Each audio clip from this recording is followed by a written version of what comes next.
Hi, this is Talking and Stuff with Georgia Van C. Me. This is a podcast for young people to talk about stuff. Real stuff, funny stuff, honest stuff, silly stuff, confusing stuff, and tricky stuff.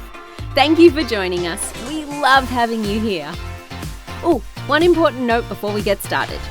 As the daughter of Sri Lankan and English immigrants to Australia and now also a proud American citizen, I would like to acknowledge and send my gratitude to the traditional stewards of the land on which we get to produce this episode of Talking and Stuff, the Tongvan people, who call this land Tovanga, which means the world.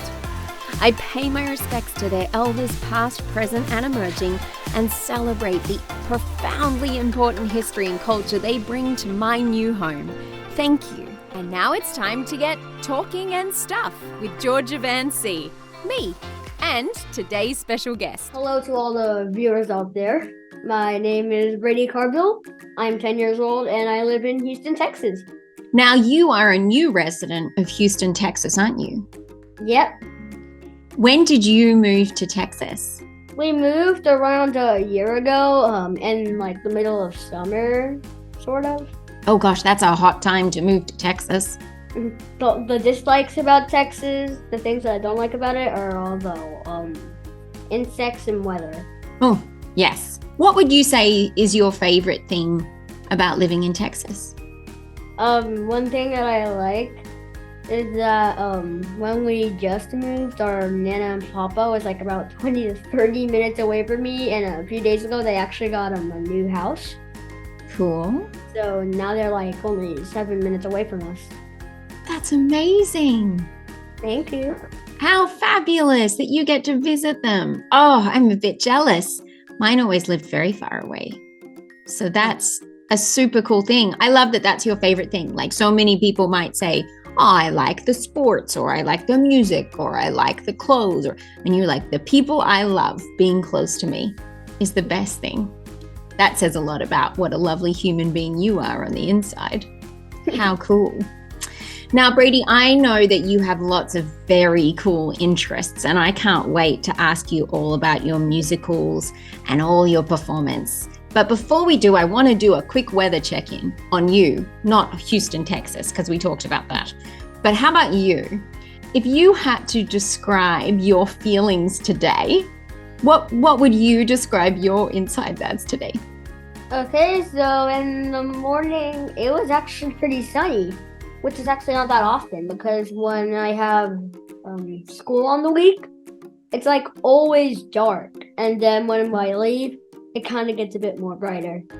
But like today on this type of Sunday, I have to say like when I woke up, it was actually really pretty much bright. And then throughout the day, it started getting more brighter and brighter. And yeah. That's great. I'm happy to hear that there's a lot of sunshine in you today. Yep. That makes me very happy. What grade at school are you in? I am in 4th grade. Do you like school? Yep. What is it something that you like about going to school? All the subjects I go to, and there's like this special subject that I'm in. It's called Search. It's like a GT program. Not actually a lot of students make it in. Oh. What happens in Search? What do you do there? We just be creative and stuff. Like she'll tell us a project and we'll like do it, and we have a few days to work on it. That sounds very fun because I like it when you have to do projects, not just learning things. If you could spend your entire day just doing one thing. In my hobby time, I would like mostly get on my computer and do some gaming because I really like gaming. Yeah, what are your favorite games? Like Roblox, and that's kind of all I can think of. That's great. Right now. Okay, so you play some Roblox. What else would you do? I also am really good at this thing called Rubik's cubing, and I'm really good at it. My PB, which means personal best, not your world, not a world record, but just personal best, is 1 minute and 12 seconds for solving it. To to solve a Rubik's Cube. I can't even solve a Rubik's Cube if I was given a year. That's incredible. Thank you. That's lightning fast. So you would practice some of that? You would do some Rubik's cubing? Like in my free time. Yeah. What would you do in the afternoon? What would happen in the afternoon?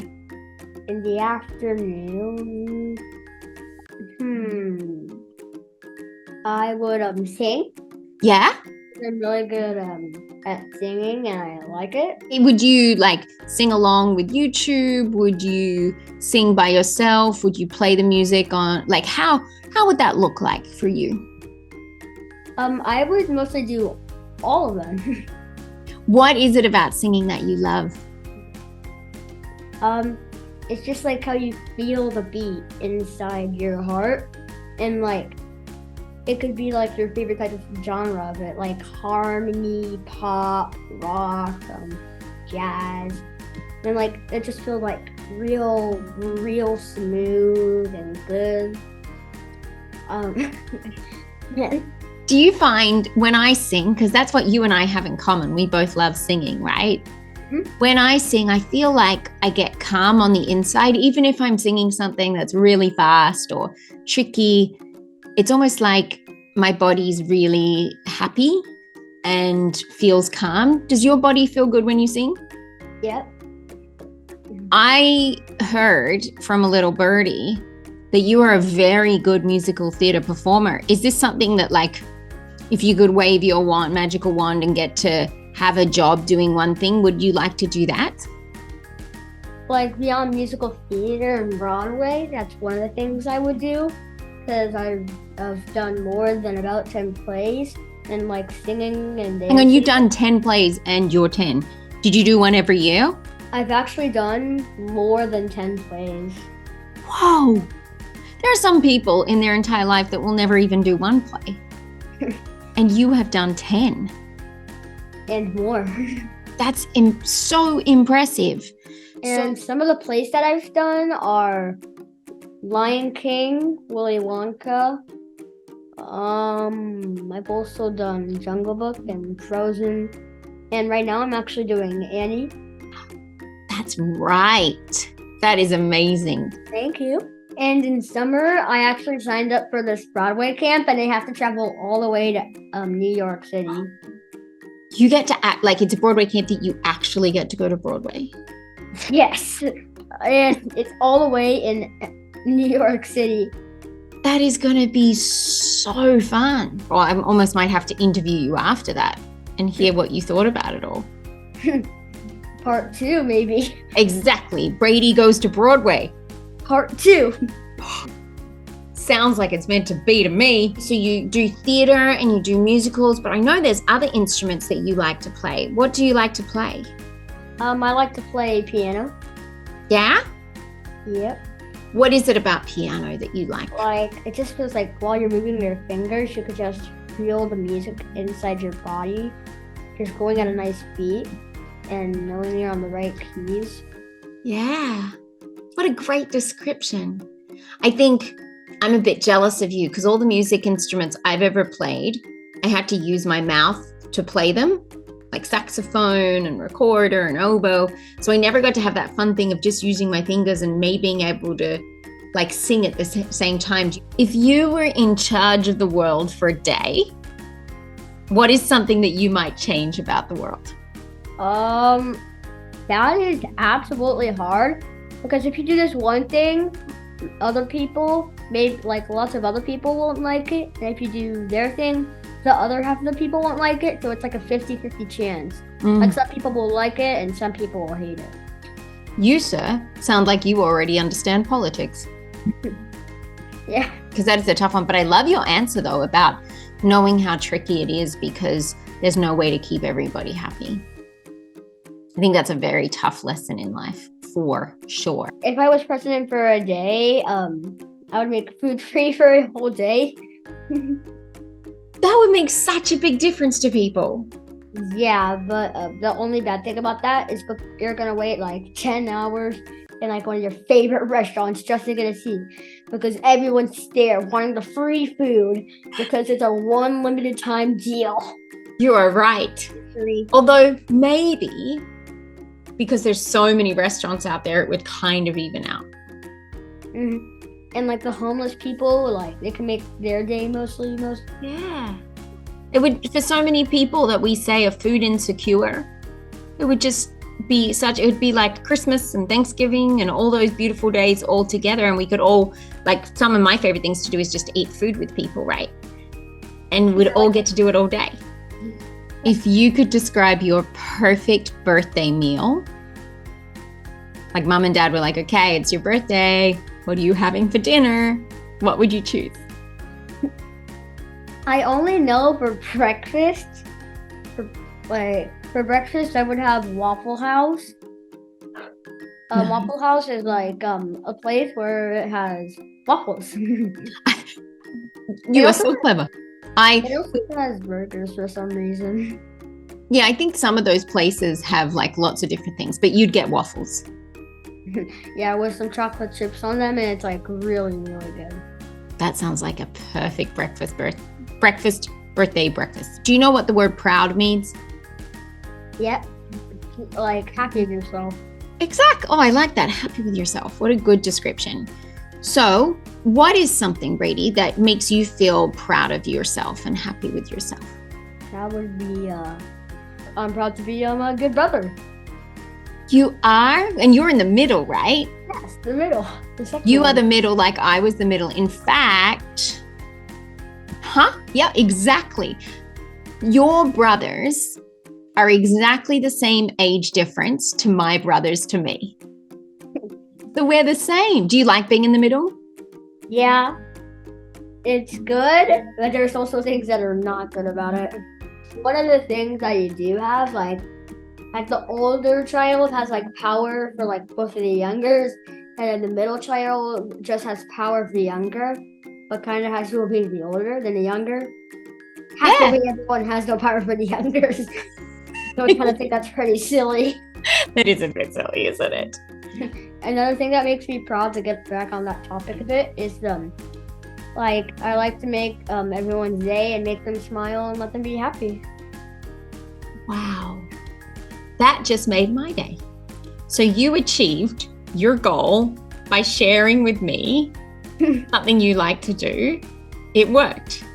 Because I don't think that there's anything else in the world that someone should be more proud of than trying to make other people's days better. I want to give you like a high five, hug, / 10 by 10, everything in the air right now. This is my red hat. In here are a lot of questions. I'm not going to look. I'm just going to choose one. And then you'll get to answer it and I'll answer it. So we'll both answer it together. Okay. Drum roll. Perfect. Oh, nice drum roll. Thank you. Okay, here it is. Oh, okay. If you got to design your bedroom, what would it look like? Oh, there's so much designs for a bedroom. There's actually a lot, and I can't even choose one. Like, it would be mostly gaming themed, and like, because I really like gaming. Yep. It would also have like lots of black and neon stuff. Sounds like you might have some like LED lights in there too. Yeah. Like when you're sleeping, like they go off like. Amazing. What sort of bed would you have? Would you have a big bed, high bed? It would be a pretty big bed. And the bed I actually have right now would be still the exact same. Maybe it's like a bed, but like on its little like hook cover, it has like some neon lights in like inside of it. It sounds like it's made for your dream bedroom. Kind of. That's really cool. I think if I had to choose, I would want a bedroom that was almost like all white. It's almost like the opposite. All white and like lots of glass and sunshine and lots of like light colors and lots of trees and plants. I like that. Thank you. Ours are very different. Very, very different. But I like yours too. That'd be a cool room to visit. Mine was also really different from yours. Yeah. It's cool because like we've got lots in common. Like we love music, love singing, love musical theater. But if we had to design our bedrooms, they would not be the same. It's like everybody in life, right? Like things in common, things not in common. But I think that goes back to what you said about being present of the world, because it's pretty hard to find a person that will agree on anything, like everything. I mean, like it's pretty hard to find a person that would agree with you on everything. So it's pretty hard to be president of the world and keep everybody agreeing. And I think, like you said so many things today to me that I found really interesting or like made me think, but it's not very often that like a 10-year-old person can say that it would be very hard to be in charge of things because 50% of the people would always want something different. That's a very grown-up thing. I think of all the things that you've said, to me, that's the thing that I learned the most from you about today, is that it's just the truth that if you are someone that has to be in charge or make decisions, you're going to upset people. And that's hard, isn't it? Yeah. But maybe there's a part of us that as we grow older can grow into understanding that that doesn't mean that you're not a good person or they're not a good person. It's just that you have different feelings about things. And I want to celebrate you for being someone that wakes up in the morning and says, how can I make someone else's day feel better today? You should forever feel proud of yourself for that. But thank you so much for talking to me today. You're welcome. It was really fun. I'm communicating again. I think so too. And I love getting to learn more about you. Every time we talk, I feel like I get smarter and my heart grows. So I feel very lucky. And that like we got to discuss our like commons and not commons and our agreements and disagreements and just everything. It felt really nice. I agree. I feel very lucky. Okay, I'm sending you a big hug through the screen. Yay. Thank you so much. Thank you so much. And high five. Yeah. High tens. Yes. Yeah. Thanks for joining us for Talking and Stuff with Georgia Van C. If you had a good time, please don't forget to like, subscribe, and share this podcast. You help us get this out to the world. If you have some stuff you want to share with the world, you can reach out to me via the email in the show description, and I would love to have you as a guest on the show. If anything you heard here brought up tricky feelings, please reach out to a grown-up who you trust and tell them how you are feeling. Or you can reach out to me via the same email in the show description. Or you can comment on YouTube and I will see it. If you don't feel comfy reaching out to me or another grown-up you know, but you need some support, we recommend that you find a way to call the SAMHSA hotline, which is 1-800-662-4357. It's free and it's available to you 24/7. Thank you so much again, and bye. See you next time, or hear me next time, or I'll see you soon.